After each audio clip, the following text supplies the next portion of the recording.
daalụ na Igbo anyị abịa Igbo class world. This is classic match. Ụmụnne, onwe ihe lipta na-alịghalị, ọ bụ gịnị? Ọ bụ Brainjutter ya na Mike Ejeagha na lawyer. Kedu ihe na-eme? Lawyer, o nwere ihe dị behind it. O nwere ihe dị na nwa akpa ekebili ọnụ. Mma akọwala unu ka unu ghọta, cheenu ntị n'ala ka unu ghọta ya. Maka ndị a na-aghọlị, maka a sị na onye aghọlị ka agbalị. Unu afụghị. So nwanne anyị nwoke bụ Brainjutter mere ihe dị mma wee jee bọpụta egwu nwụchago anwụ enigo n'ala wee chezo onye ọ bọpụta ya wee nye style ndị mmadụ wee like anya na-agbazi egwu ahụ ọ na-eti eti ọbịa bunyite afa Mike Ejeagha bunyite ndị Igbo enu maka na a sị na egwu so na people's culture ma nni bụ people's culture ma asụsụ bụ people's culture so ka o bunyitegoli ya. So ndị ntaji anya na-ekwulu wee jee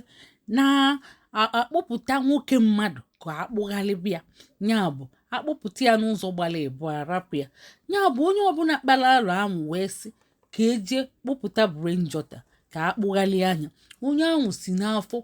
wee jọọ njọ ya bụ afọ na-enu eko onugbu maka onwere ihe nwanne anyị nwoke ahụ mee unu ma secret ihe lọgha ji na-agaghalị ọ bụ ka olite ego ọ bụ akpịli ogologo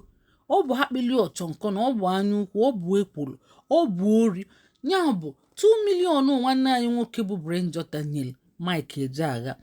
ozuchego mụ nwa unu ga-ajụ ya ojetenugo ụdị ego ahụ since o ji wee tibe egwu ahụ ojetenugo ya na ihe ndị lọya na-eme ka nkọwaziala unu fa na-ada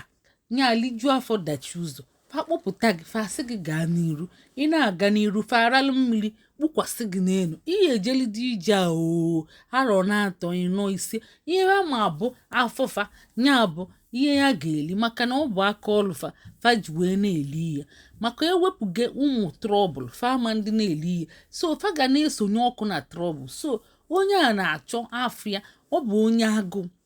onye lọya apụta wee na-akọgheli na-ata ncha na-ata ụmụ ọ bụ onye agụ fa bụ odupụta onye okpeleazụ ụmụ oyi m nwaanyị fa aka alapụta wee ralụ mmiri kpuo onye ọ bụ m zọpụtara ya maka gịnị ịma na o mere anaụnsụ anị ya n'ọnlaịn si na ọ ga-ele anị ya so ndị wayo juru eju n'ọnlaịn fa wee chọọ ise ndilie $100 billion na akaụntụ si ya na ọ ga-ewepụtele fa ka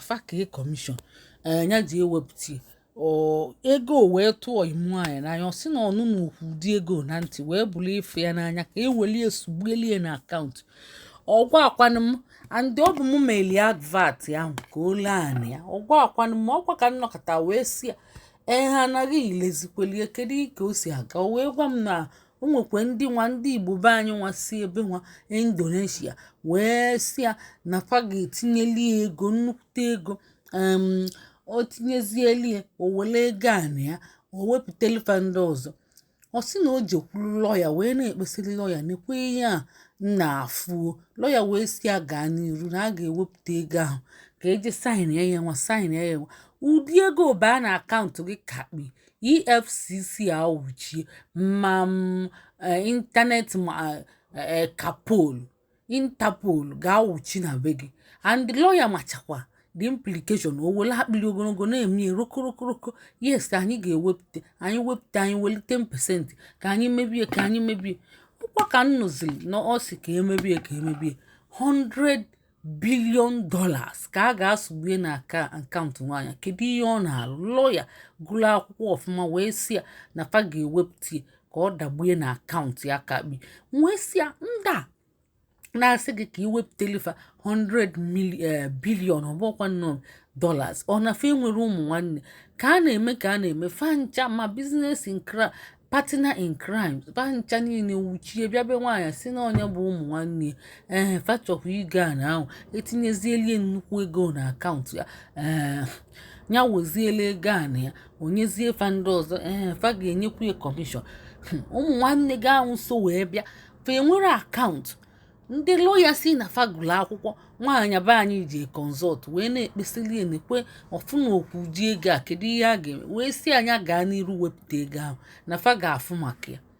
wee tie mkpu si ya ego obukwa ego wayo ọ baa na akaụntụ gị nọ n'okwu ka ihe ị na-alụ iji ga-ewepụta. So agwachakwa m di m si ya ha ọmakwala ihe nya chakwa nwaanyị ajadu o nwere ihe ị nwere onwekwa onye ga-azọpụta gị. Ndị lọya wee na-akwụ ya kwaka nsị ya gwa ndị lọya na iche ọzi maka ịba n'okwu fa agbasaa ma ndị niile agbasaa ọ bụrụ ma alaikiri m egwu Mike Ejeagha ahụ maka di m like kwali ya and anyị bụ ndị na-akwado asụsụ na omenala Igbo maka na egwu so na people's culture. Obi dị m aṅụrị ka nwanne anyị nwoke bụ Brainjutter ji wee bupụtakwu ya o wee na-etizikwa eti nke bụ na ọ na-aga viral ndị mmadụ matakwa ya. Ọ ga-esonwu Brainjutter Mike Ejeagha ga-esonwu etigheli egwu ahụ ọ ga-esonwu ya gbaa anya onye ọbụla ebidokwa gbaba ya ma ndị ọcha ga-agba ya ma ndị ojii. Ọ ga-eji ekenegodi Brainjutter ekene pụrụ iche na o bunitekwala afịa enu afịa adanachago mmiri o nwere onye na-agbazi egwu ahụ. Ịma na ndị Igbo be anyị nke wute drọpụ fancha niile na-adrọpụ ihe anyị facha ọzọ ịgba ya nọọ ịgbazi ndụ egwu ndị mba ọzọ. Ya bụ anyị nwabụ ndị Igbo Class World na-asị ekene dịkwalụ Brainjutter wee na-asị ya jisi ike gaa n'iru na-agbakwa egwu ahụ and anyị niile ga-eso gbabasị anya bụ egwu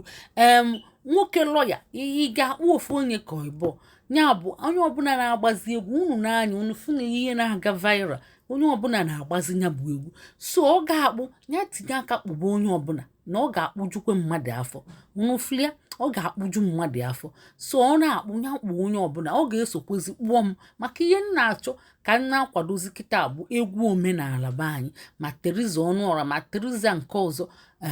fancha niile ọ bụ egwu fa ka mma na-agbazi ya n'oge na-adịrị anya. Ọ bụ egwu fa ka mma na-etipụta egwu Igbo be anyị. Ndị ọcha ga-agba egwu Igbo by fire by force. Ndị niile ma Amerịka ma Europe ma Australia fa ga-agba egwu Igbo by fire by force. Ọkwa n'ihe a Brainjutter create kama unu ga-ekwuwe okwu dị mma unu si na o mere ihe dị njọ si kpụlịa ndị niile tụkọrọ aka si kpụlịa. Ọ bụ afọ njọ na-enye unu nsogbu unu tara amụsụ ọ bụ winchi na-enye unu nsogbu unu niile bụ ndị niile sisi kpụrụ Brainjutter unu bụ eze nwaanyị amụsụ ndị nwoke sisi kpụlịa unu bụ eze nwoke amụsụ unu ga-egbu nwa ọchụ. Ọ bụrụ na iso denye ị ga-egbu nwa ọchụ ịbụ eze nwaanyị amụsụ ọ bụrụ na ịbụ nwoke ịbụ eze nwoke amụsụ. Ya bụ ọchụnwa akụkụ nwada nwa ọkụkụ nwa ọsọ unu niile ga na-adaji ukwu ma lọya dị anụmụ ma ihe niile o nwere ihe unu ga-eme. Ndị Igbo apụtago wee kwado maka na o mere ihe dị mma wee bunite egwu Igbo so ọ karịa anyị nwabụ ndị Igbo Class World ga-apụtakwa wee tinye ije ụkwụ anyị wee fụ na unu niile dajiri ụkwụ unu ga-adaji ụkwụ anyị na-akpọkwa ndị Igbo onye ọbụla kpatụrụ Brainjutter aka unu niile gbakọrịa akpọ onye ọwụwụ akpụrụ eji ụkwa ma enye ka ọnwa afọ na ana sọ ọnụ na ana ya bụ lọya ga-ebu ụzọ wee daji ụkwụ wee mụọ ọnụ na ana sọ ọnụ na ana maka na ọ bụ anya ukwu ọ bụ onye ori ọ bụ ezigbote onye ori. Ya bụ unu nyo onye enyo ihe niile a na-efucheche n'ala Igbo ma ihe niile na-emebiche n'ala Igbo ma ndị na-efuche efu ndị mmadụ na-akidnap jenu jụọ lọya ahụ ọ ma ebe fancha nọ maka na gịnị ọ bụ onye ori ihe o megosi na ọ bụ onye ori. Ọ bụ anyị bụ ndị Igbo Class World kwulie ya bụ ya nyụọ anwụ ka anwụ mee gịnị gbakpọsịa anya ka emesịa ndewonu kesie nie ma nye na anyị akara ịfụnanya ka emesịa.